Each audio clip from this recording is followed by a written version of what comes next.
পরশুরাম আজকের পর্বের শুরুতেই দেখা যায় নিশা ফোনে গোপনে কারো সাথে কথা বলছে এবং প্রচণ্ড ব্যথায় কাতর হয়ে জানাচ্ছে যে সে আর ব্যথা সহ্য করতে পারছে না, তার জরুরি ডাক্তার প্রয়োজন।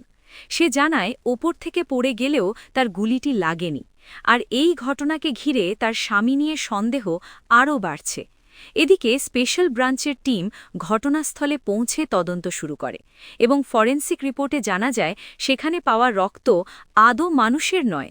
এতে পরিষ্কার বোঝা যায় সবকিছু সুপরিকল্পিত এবং খুব দক্ষ কারো কাজ।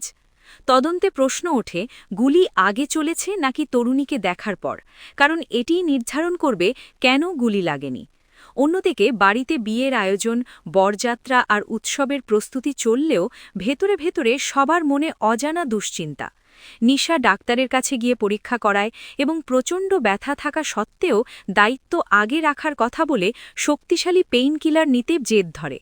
ডাক্তার বুঝতে পারেন সে সাধারণ গৃহবধূ নয়, বরং কোনো বিশেষ দলের সঙ্গে জড়িত থাকতে পারে। প্রকাশের সাথে কথোপকথনে জানা যায় স্পেশাল ব্রাঞ্চের টিম পরশুরাম, মায়া ও সৌরভরা তাকে লক্ষ্য করে গুলি চালিয়েছিল এবং তারা একে অপরের মুখোমুখি হলে সরাসরি গুলি করার হুমকি দিয়েছে। মোহিত স্যার জানায় ঘটনাস্থল থেকে দড়ি এবং অন্যান্য প্রমাণ পাওয়া গেছে, যা স্পষ্ট করে যে পুরো ঘটনা ছিল পরিকল্পিত নাটক।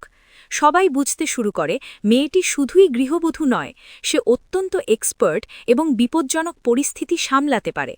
শেষ দিকে দেখা যায় সে খুঁড়িয়ে হাঁটছে, আর তাকে দেখে পরশুরাম গভীর সন্দেহে স্তব্ধ হয়ে যায়।